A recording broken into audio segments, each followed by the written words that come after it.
1939 ലക്നൌവിൽ നടന്നിട്ടുള്ള മുസ്ലിം ലീഗിന്റെ ഒരു സമ്മേളനത്തിൽ മുഹമ്മദ് അലി ജിന്ന എന്ന് പറയുന്ന മുസ്ലിം ലീഗിന്റെ തലവൻ, നിലവിൽ പാകിസ്ഥാന്റെ രാഷ്ട്രപിതാവ്, ഈ വ്യക്തി 1939 മുസ്ലിം ലീഗിന്റെ സമ്മേളനത്തിൽ വെച്ച് പറഞ്ഞ ഒരു കാര്യമാണ് വന്ദേ മാതരം കോൺഗ്രസിന്റെയും അല്ലെങ്കിൽ നമ്മളുമായി ബന്ധപ്പെട്ടുകൊണ്ടുള്ള പല രാഷ്ട്രീയ സംവിധാനങ്ങളുടെയും യോഗങ്ങളിൽ മുഴുവനും ചൊല്ലുന്നു. ഇത് ഏകദൈവ വിശ്വാസികളായിട്ടുള്ള നമ്മളുടെ വിശ്വാസങ്ങൾക്കെതിരാണ്, അതുകൊണ്ട് ഇത് പൂർണ്ണമായിട്ടും എതിർക്കപ്പെടേണ്ടതാണ് എന്നുള്ള രീതിയിലേക്കാണ് പാകിസ്ഥാന്റെ രാഷ്ട്രപിതാവായിട്ടുള്ള മുഹമ്മദ് അലി ജിന്ന ഇന്ത്യക്ക് സ്വാതന്ത്ര്യം കിട്ടുന്നതിന് മുന്നോടിയായിട്ട് നടന്നിട്ടുള്ള 1939 ലക്നൌവിൽ വെച്ച് നടന്നിട്ടുള്ള സമ്മേളനത്തിൽ പറഞ്ഞിട്ടുള്ളത്. അപ്പോ ഇത് തന്നെയാണ് ഇപ്പോ കേരളത്തിലെ മുസ്ലിം ലീഗും പറഞ്ഞുകൊണ്ടിരിക്കുന്നത്. ഒരു സംശയമില്ല, മുസ്ലിം ലീഗും CPM-ഉം ഇവിടുത്തെ കോൺഗ്രസ്സുകാരും എല്ലാവരും പറഞ്ഞിരിക്കുന്നത് വന്ദേ മാതരം മുഴുവനായിട്ടും ചൊല്ലേണ്ട ആവശ്യമില്ല. അത് ഒരു മതത്തിന്റെ വിശ്വാസികളുടെ വിശ്വാസത്തിന്റെ ഭാഗത്തിന് അല്ലെങ്കിൽ വിശ്വാസത്തിന് എതിരാണെന്നും അതിൽ അവസാനത്തെ ഭാഗങ്ങളിൽ ദുർഗാദേവിയെയും ലക്ഷ്മിയെയും എല്ലാം സ്മരിച്ചുകൊണ്ട് ആ ഒരു ദേവി തുല്യമായിട്ടാണ് ഈ ഭൂമിയെ കാണുന്നത് അല്ലെങ്കിൽ ഈ രാജ്യത്തെ കാണുന്നുള്ള രീതിയിലേക്കാണ് കാണിക്കുന്നത്. അപ്പൊ അതുകൊണ്ട് ഇതൊന്നും വേണ്ട എന്നുള്ളതാണ് പറയുന്നത്.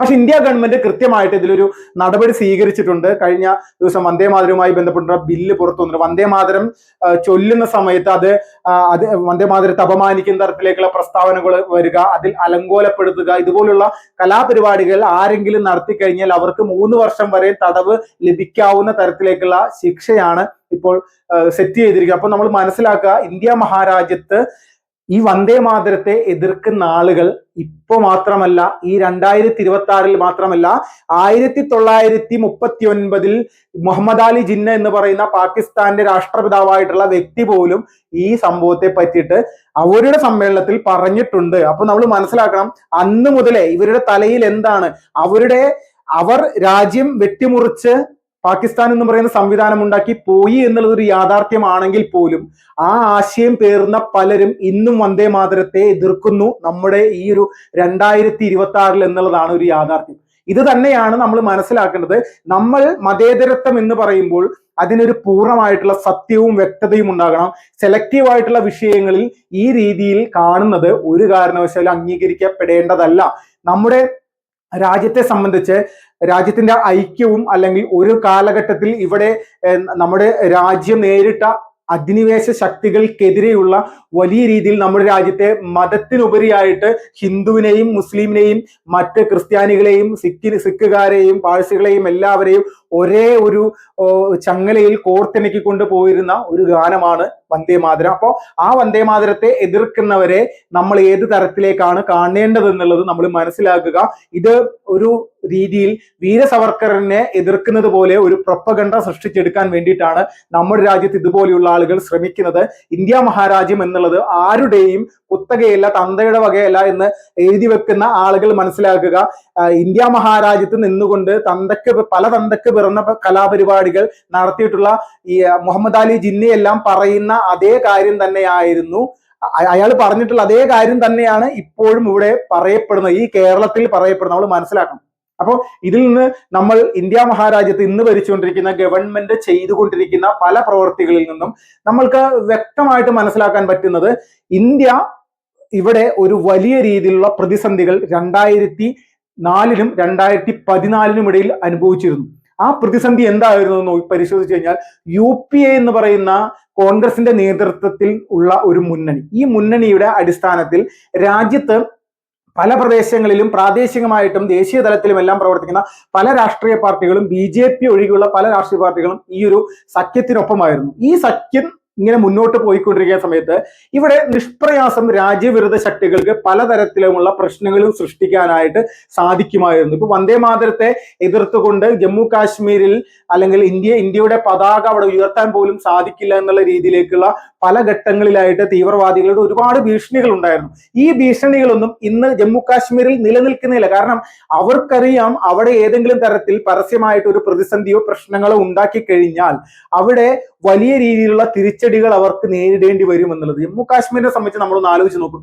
കശ്മീരിൽ ഏതെങ്കിലും ഒരു തീവ്രവാദി അല്ലെങ്കിൽ JKLMോ അല്ലെങ്കിൽ ഇന്ത്യൻ മുജാഹിദീനോ ലഷ്കർ ഇ തൊയ്ബ പോലെയുള്ള ജെയ്ഷെ മുഹമ്മദോ അങ്ങനെയുള്ള ഏതെങ്കിലും ഒരു ഭീകരവാദ സംഘടനയുടെ ഒരു പ്രവർത്തകനെയോ നേതാവിനെയോ ഇന്ത്യയുടെ സേന അവിടെ വെടിവെച്ച് കൊലപ്പെടുത്തി കഴിഞ്ഞാൽ അവന്റെ മയ്യത്തും എടുത്തുകൊണ്ട് ജമ്മു കാശ്മീരിന്റെ താഴ്വരയിൽ വലിയ രീതിയിലുള്ള സംഘർഷങ്ങളും പ്രതിസന്ധികളും സൃഷ്ടിക്കാനായിട്ട് നിരന്തരമായിട്ട് ശ്രമിച്ചിട്ടുണ്ട്. ഒരുപാട് 2004-നും 2014-നും ഇടയിലുള്ള 10 വർഷ കാലയളവിൽ ഏതെല്ലാം തരത്തിലുള്ള പ്രതിഷേധങ്ങളും വിഷയങ്ങളുമാണ് ഈ ജമ്മു കാശ്മീരിലെ ഈ തീവ്രവാദികൾ അവിടെ നടത്തിയിട്ടുള്ളത്. എന്തുകൊണ്ട് ഇന്ന് ഇത് അങ്ങനെ ചെയ്യാൻ സാധിക്കുന്നില്ല? നമ്മൾ നിരന്തരമായിട്ട് ഇന്ത്യയുടെ സേന പല ജെയ്ഷെ മുഹമ്മദിന്റെയും ലഷ്കർ ഇ തോയ്ബയുടെയും ഭീകര തലവന്മാരെയും പ്രവർത്തകരെയും നിരന്തരമായിട്ട് വെടിവെച്ച് കൊലപ്പെടുത്തുന്നുണ്ട്. ഇത് ഇങ്ങനെ ചെയ്യുന്ന വിഷയം രാജ്യത്തിന്റെ സുരക്ഷയുമായി ബന്ധപ്പെട്ടുണ്ട്. അപ്പോൾ ഈ രാജ്യസുരക്ഷയുമായി ബന്ധപ്പെട്ടിട്ടുള്ള വിഷയങ്ങളിൽ ഇതുപോലെയുള്ള കാര്യങ്ങൾ ചെയ്യുമ്പോൾ എന്തുകൊണ്ട്